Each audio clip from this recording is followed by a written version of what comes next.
kind of talks about, it has the line "Don't be stupid," which I think New York Times uses as well. And some people say, well, that's all you need, right? All you need is don't be stupid. But unfortunately, you do need to go into a bit more detail and kind of help people to understand what that means. And I think people naturally, I think especially in the early days, viewed social media as being something separate from what they did at work.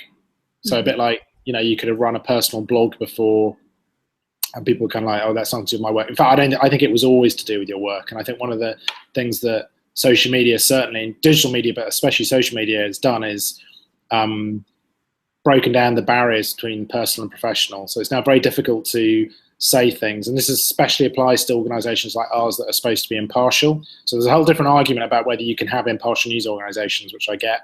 But at the moment, we have to be, by law, we have to be impartial politically.